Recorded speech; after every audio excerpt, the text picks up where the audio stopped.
Auntie Emma driving? Oh no!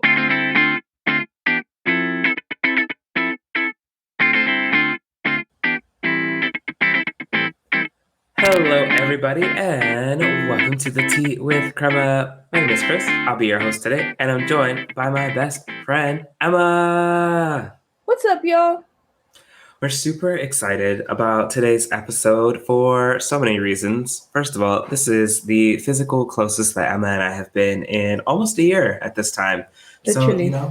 it's almost been a year. We're still 2 time zones apart, but that's better than the 14 from before. So, in case anyone was wondering, Emma is back stateside. So, any Backstage side. any assassination attempts, you don't have to go to Japan. Hold on, So, just a second. Why are you giving away my secrets? Why are you spilling the tea on my secret life? That's not okay. I could have sworn you signed some kind of agreement that you're not supposed to say anything about that. dun dun dun. It's okay. You made it through your wedding, and there were at least 7 assassination attempts there. So, On my life, goodness. goodness gracious. Clearly, your security detail is working overtime. Yeah, I gave them a break today. So if there's assassination attempt today, it's because I gave my security detail a time off. Dun, dun, dun. Well, today's episode is a reflection episode from what has been happening in the past year, not like in the world, because no, I don't want That's to. too much. It's too That does much. not spark joy. We're just gonna focus on like me and Emma, honestly, because the world is just not for me to reflect on at this time. So if you were following along with the Tea with Crema, about a year ago, Emma and I both kind of made some big old changes in our lives, undertook some life and career changes, and it's been a year. We haven't really talked about it. And so I think it's important, especially when you have those big, monumental, life-changing moments, that you take some time and figure out what went well, what could have been better, would you do it again, are you going to keep doing it? All those fun questions. Before we get started, Emma, what tea did you bring today?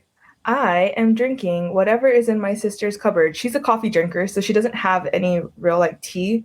There is a separate jar of tea next to it, so I kind of had to dig through. So I have no idea if this tea is expired. I don't know how long it's been sitting there, but yeah. So shout out to my sister.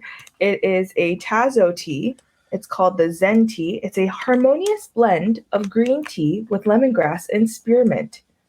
It's quite delightful, honestly. I mean, I would drink it. 10 out of 10. Would recommend. What are you drinking today? Today, I am drinking a Sips by tea. It's called Sun Shower Spice, and it's by the Rainy Day Tea Co. And I'm pretty sure I've done another one of their teas before, their Cloudy Chai.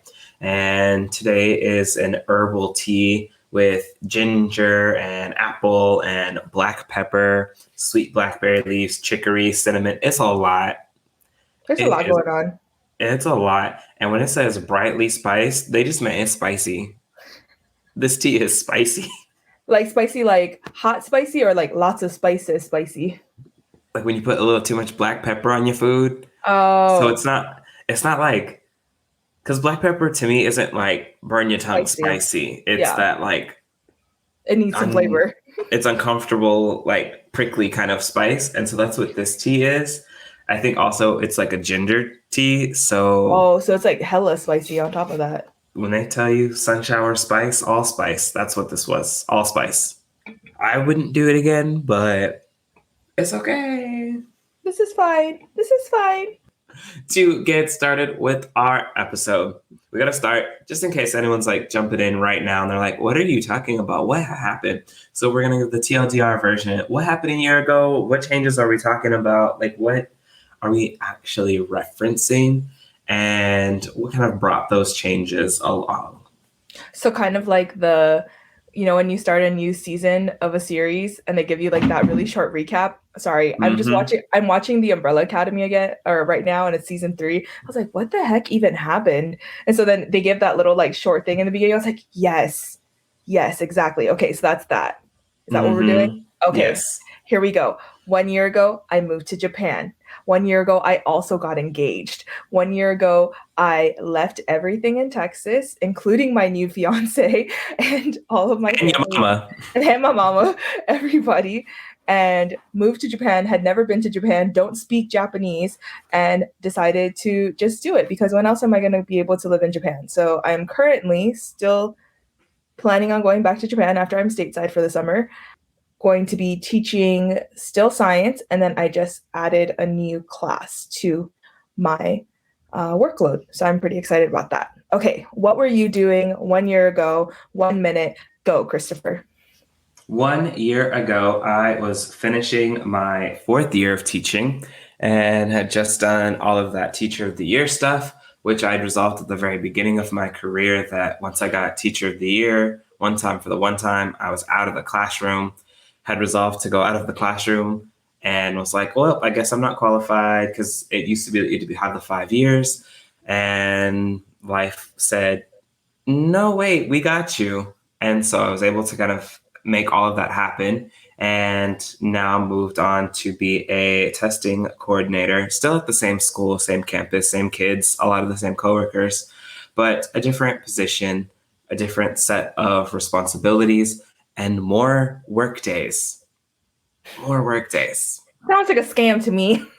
And it's weird because like I knew that going into it, but the practical application of more work days still caught me off guard. You knew it, but you didn't know it until you were in it, huh? Yeah, like no one, I didn't actually do the math between 187 and 210. Which it does not sound like a lot, but 23 days is a lot. It really, That's a whole extra month, isn't it? Essentially. A month and a couple of days.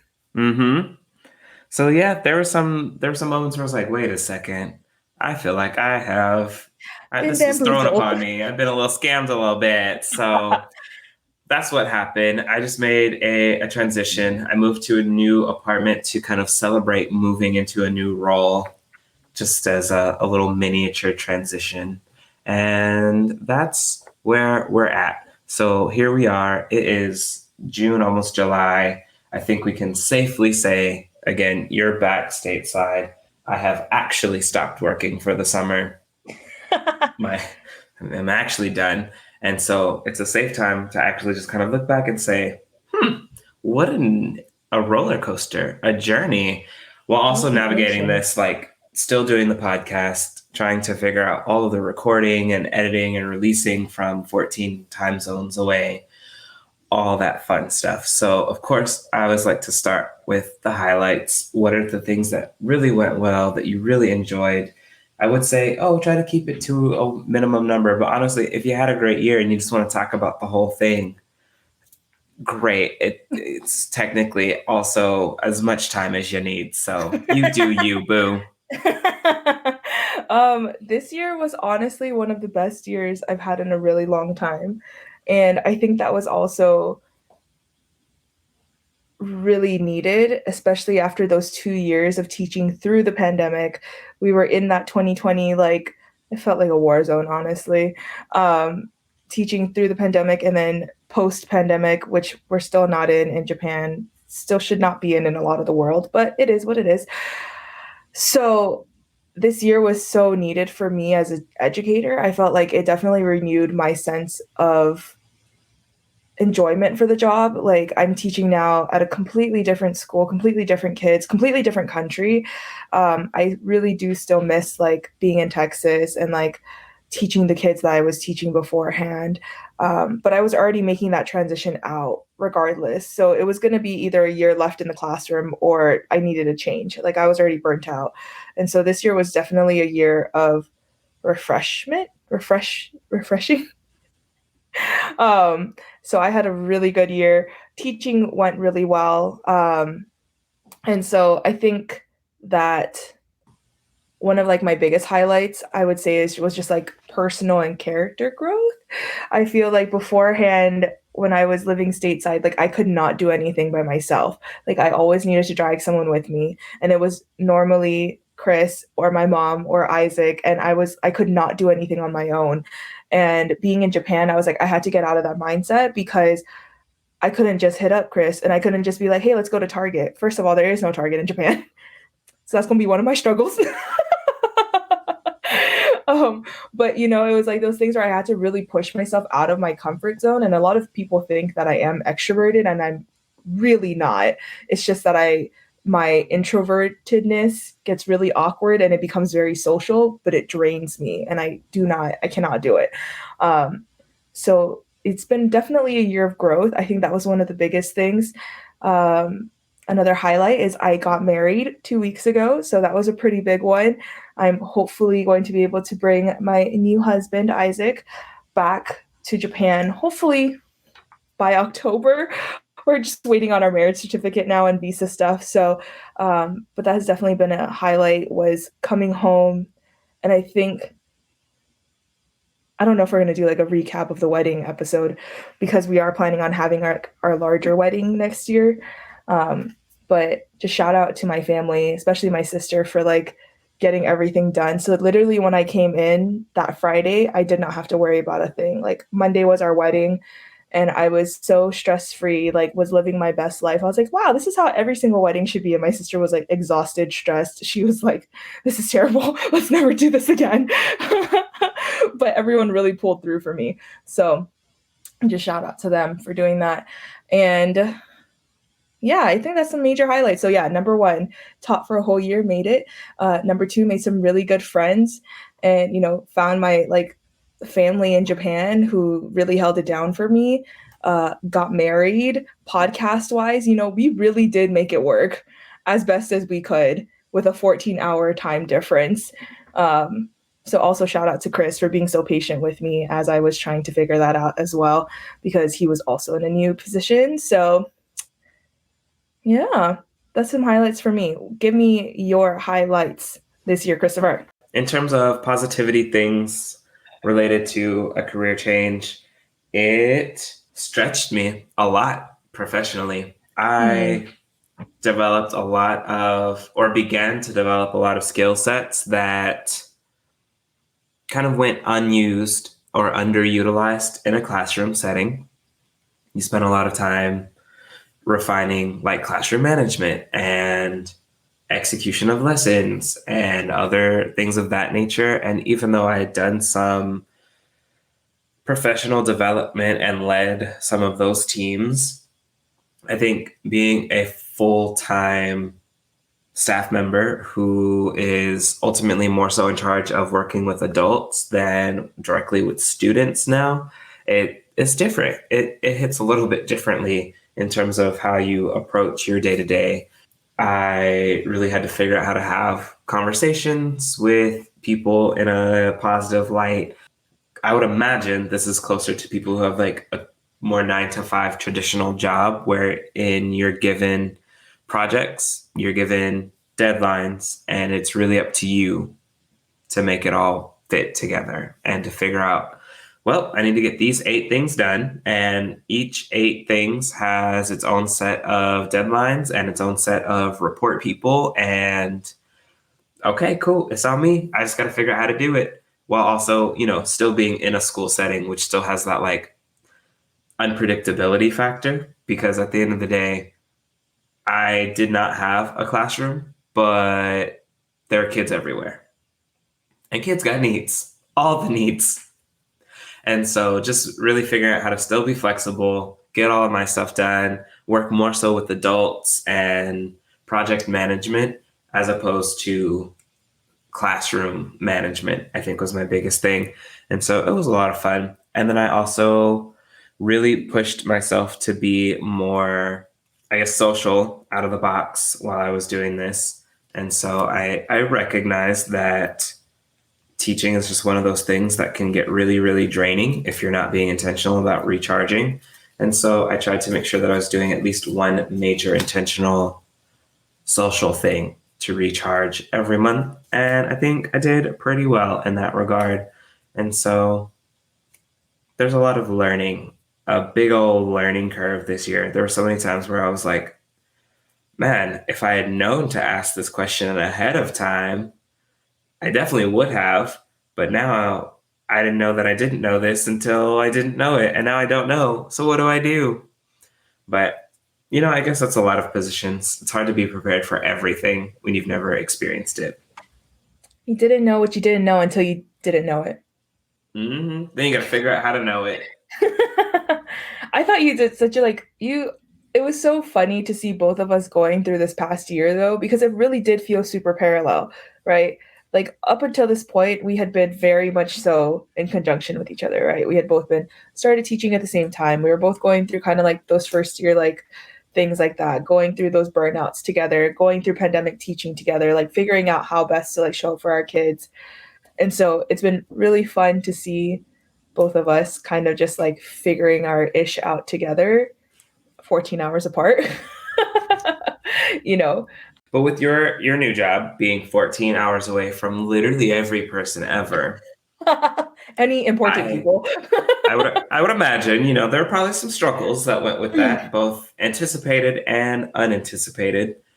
I'm sure that there were the obvious ones, being in a country where people speak not English and you don't speak Japanese, also being even from California, 12 hours away from someone in the same time zone and trying to figure out things like FaceTime and yeah. keeping up with the Alatinis and all of that fun stuff. I would imagine those are probably the more predictable challenges that I'm sure we can cover a bit. But were there any struggles that you ran into that you were like, wait a second, this is not what this was new. I wasn't expecting this thing to be difficult now. From California to Japan is actually 16 hours. It's more.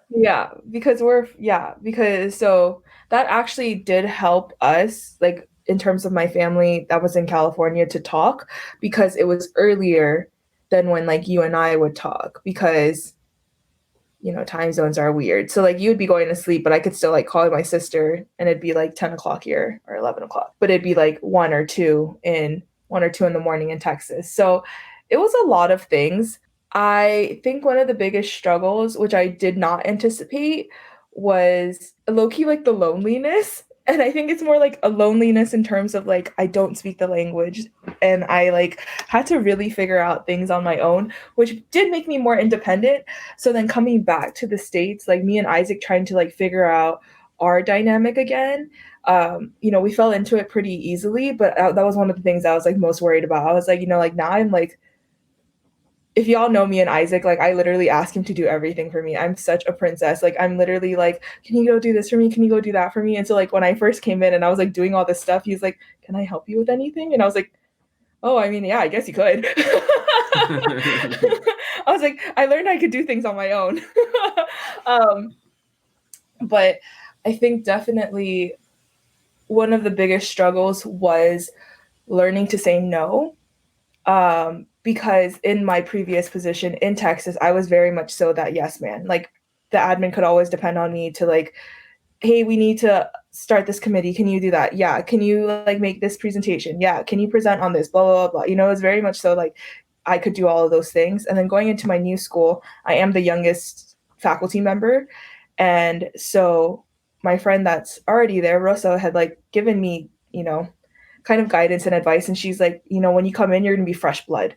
And everyone wants fresh blood because they know that they're going to come in with ideas. She's like, and that's going to be a lot. She's like, so prioritize your self care and understand that you can always say no, right? And she's like, and you can always ask to have more responsibilities in the upcoming year, but this is your first year. You don't want to burn yourself out. Like you left Texas to not be burnt out. And I was like, yeah, you're right. You're right. And so in the beginning of the year, I was asked to do a lot of things. And at a certain point, I had to just be like, I can't do this. Like I'm new. Like I'm still trying to figure out how to live in Japan on my own. So like I said no to a lot of things. And it felt so good to like leave work when I was supposed to leave work. My work day is from 8 to 4. And to leave at 4 has been honestly life changing. I forgot to add into my highlights. I became like a low-key like backpacker slash trekker. I'm now an outdoorsy gal. I've been on 2 trips so far.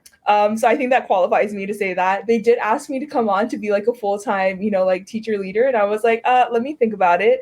But I think that definitely helped me to realize like how much stronger than I was than I thought I was, because it was more of a mental strain than it was a physical strain. like, yes, we're like camping with all of our equipment, right? We're going through the forest, we're doing all of these things, and it's, you know, at the end of the trip it's like 30, 40 kilometers, and like I just never thought I could do that. And so being able to look back and like see these treks and things that I've done, I'm like, oh, okay, we out here. We're outdoorsy people now. We like to go into the forest and like set up tents and stuff, and we can like build a fire. Like, okay, ready for the apocalypse over here. Definitely was We not know ready. we know the right clothing to wear. We don't fall down Yes. mountains anymore. I mean, I did fall down the mountain. I bruised my rib really badly actually on this last trek. It still kind of hurts, and it's been a month. Isaac's like, you need to go see a doctor. I'm like, there's like no bruise, there's nothing. I am fine. It just really hurts. I can't like lay on it or anything like that. So, oh yeah, I'm like pushing on it right now. Still hurts. But That's yeah, fine. that was definitely like a struggle. It was a struggle for us to figure out like time zones, balancing that. Also balancing like keeping in touch with friends was so hard, right? Like I feel like you and I would kind of like FaceTime at random times, and then we would just talk for like 2, 3 hours because we just hadn't talked to each other. And so, you know, that's definitely something I want to be better about in this upcoming year, especially with Isaac coming, you know, making sure that he's still like really staying in touch with his family and like doing all those things. And now that I've been there for a year, I kind of understand how to do that. So that's something I want to work on, is being better about checking in. So since Isaac doesn't have an iPhone, how would he do that? You know what? I have no idea. I just like, I don't even know how people with Androids even work outside of like anything. Because I know like FaceTime takes data, which means if you're connected to Exactly. Wi-Fi, it works. iMessages, data. Wi-Fi works. When you Yes. were out in like not the cities and you didn't have Wi-Fi, things didn't really work as well. Yeah. So I don't know. That's like international texts and calls, and I think having to learn how to he would just be on WhatsApp. the apps. Yeah. So like Hmm. I ended up being online. I honestly had all the apps because like certain people use certain things. And I'm like, can everyone just like use one messenger app and just like be there? Because it is so exhausting. And they're like, oh, I WhatsApped you. And I'm like, I haven't checked my WhatsApp in forever. I was like, I barely even checked Hmm. my line. Can y'all just DM me on Instagram? Pick something and stick with it. This is too much. Got 8 different messaging apps. Too many. It's exhausting. Yeah. So I have no idea what Isaac's gonna do. He still has that same old Android because he is From who he 12 years is. ago. It's fine. But yeah, what were I mean, you kind of already talked about it a little bit, that it was a year of growth and it was kind of a year of you stretching and really coming into your own as a professional in engineering, in education. I was like, wow, you did Not a engineering. Wow. whole career shift in education. So like, what were any of the struggles, if you had any struggles in your new position, in, you know, this whole thing? Well, I think some of the big struggles were feeling like I had to rebuild a support network in a sense, because the reality is I've learned like in this position and kind of like as you move forward, it's really important that you are really making connections with people that you trust and are able to go through some of those like darker moments with, because there were definitely some times this year that I just really the spirit of Quitstober really got to me in March, I would say. So Quick search. really figuring out how to like shake that mentality of essentially like having that difficulty creep in, and at the end of the day I couldn't stop working. I can't just not do my job at that point. And so how do I then figure out how to recalibrate, recenter, find my purpose again, and do something with the negative feelings? Because ultimately I have found I'm just not that person that can just kind of put it away, put it away, put it away. Because when I do, then it stays there in a little backpack. And then the backpack gets heavier. And then all of a sudden, the backpack falls and it all spills out. And then more stuff, it comes to light, and it just becomes it's a whole experience I wouldn't recommend to anyone. And so just really figuring out how to build up people or find people that are going to be with you to kind of help mutually get through those things, even if they're not necessarily, ideally, they're not going through those things at the same time, but even so, even if they're just a sounding board, and move on. And so figuring out that, and then I don't know, the world was not fun at all this year. My whole, in case anyone was wondering, the whole Brazil trip went down in very expensive flames. They're The still kind of really literally, expensive. The yeah, dollar bills are just burning. it's just burning. And so literally like the Brazil trip went from like $900 to $2,000 overnight. And now everyone, the little alerts that I get are, ooh, it's $1,800. What a deal. I'm just like, that's not a deal. That's not even That's 100% markup. literally 100%. And so to have done all the work, to get the passport, to have started to do the research about the stuff that I wanted to do, and then even going to your wedding in California ended up being, or would have ended up being like a $500 or $600 trip. So exorbitantly like overpriced when you've come to California for less than $200. Hmm. And so I think maybe if I was a first time traveler and had never seen lower prices, it would have been okay. But to see all travel marked up by at least 100%, it doesn't really make traveling accessible right now. And so that I only went on one trip recently, and that was I was able to just barely make a trip to Fort Lauderdale happen around Easter. I guess because Miami's not an Easter destination. No one's like, man, family, let's go out to Miami. You And know where the so, Easter Bunny definitely travels? Miami. So I was able to make that trip happen. But, I like to go to other places and see people around the country. And it probably just won't happen this summer. Everything's really expensive. Gas is almost $5 in Texas. You don't even want to know. It's like we were driving the other day and it was $6.99 in one place in California. And I was like, $6.99? Like again, let's talk about this artificial price gouging for a second. I know that we're not like a geopolitical podcast, but we definitely could be because we have some thoughts. But again, that does not spark joy to us. So we're not going to address it because if we do, it's just going to make us even angrier. Just know at a base, we're unhappy. Unhappy. I'm not not happy happy, with Bob. anything. Not happy. Ugh, where are my stakeholders that need to be outraged? This is nonsense. I don't So understand no, it. I think just figuring out all of those fun little things. It was difficult. It was a challenge for sure.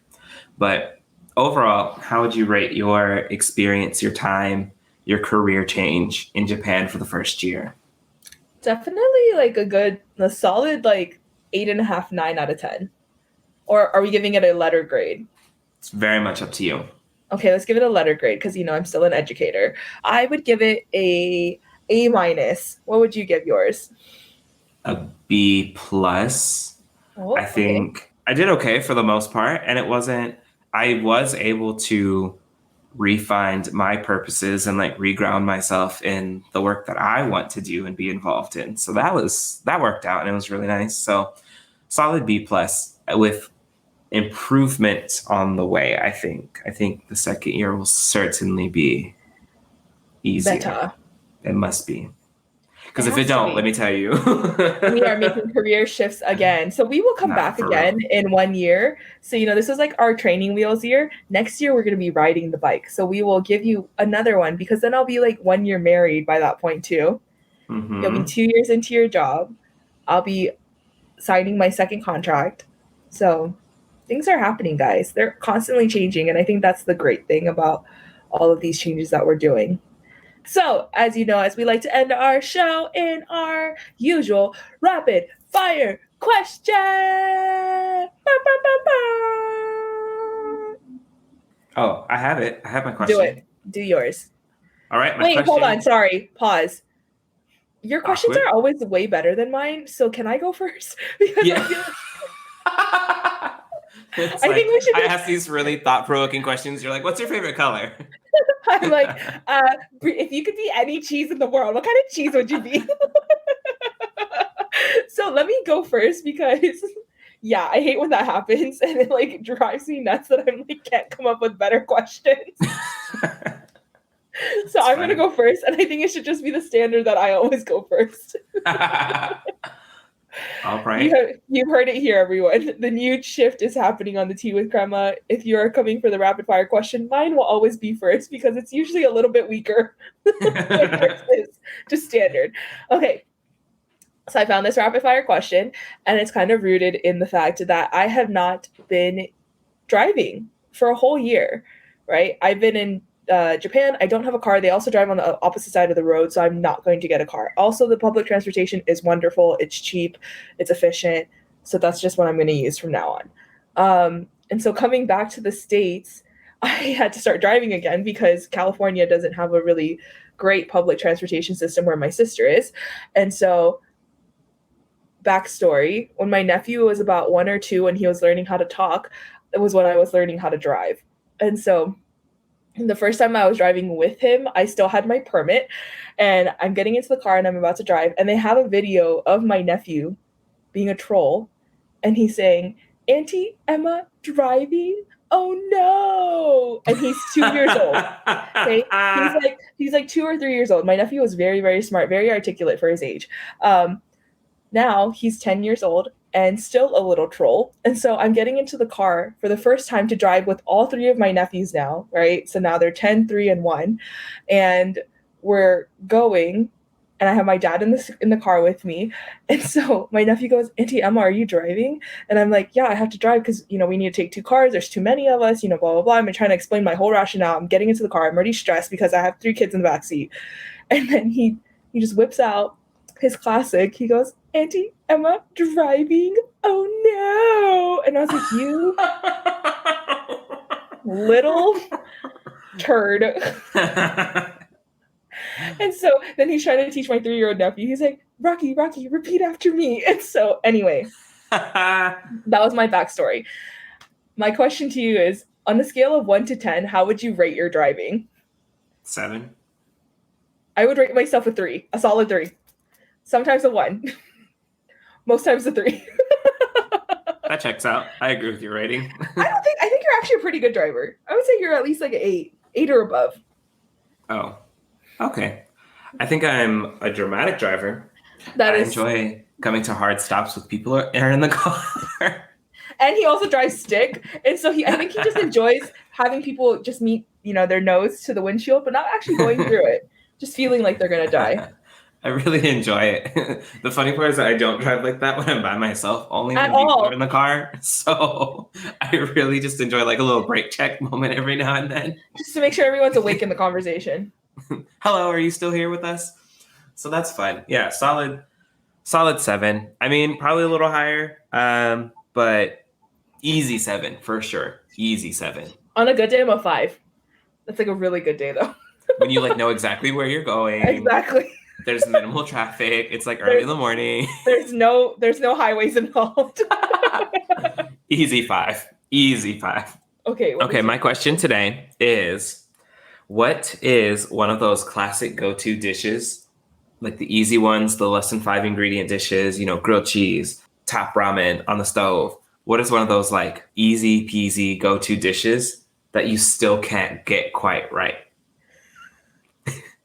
No matter how many times you try it, you're just like, bro, I cannot figure this out. Definitely grilled cheese. My sister makes a bomb AF grilled cheese. So does Kris. Kris also makes a really good grilled cheese. I'm just not patient.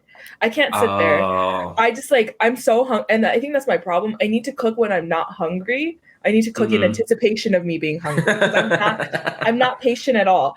I think I finally kind of made a foolproof, you can throw it in the oven and it'll be ready in 20 minutes. But if I have to sit there with the stove, it always comes out burnt.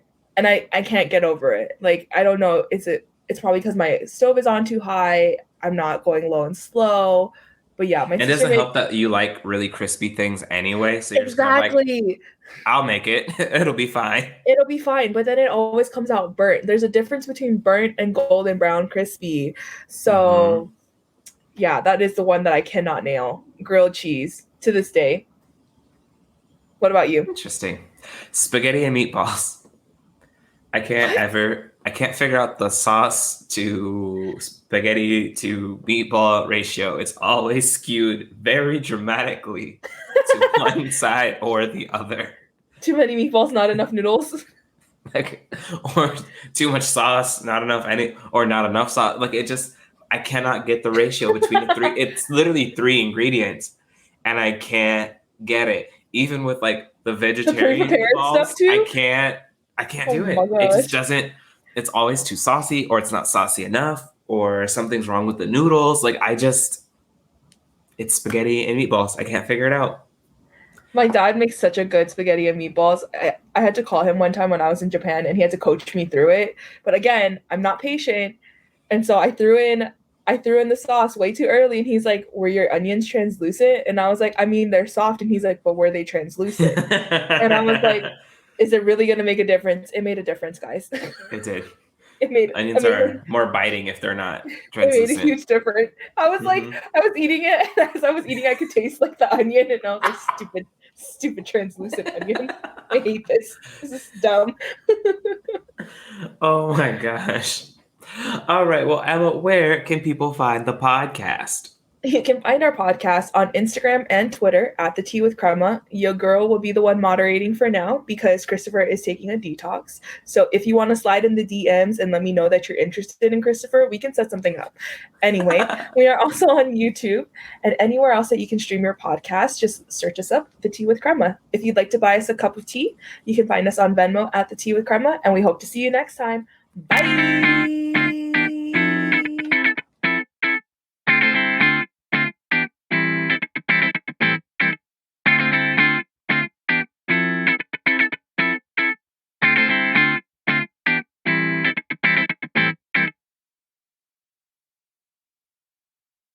Doing my thing. Watch me doing my thing.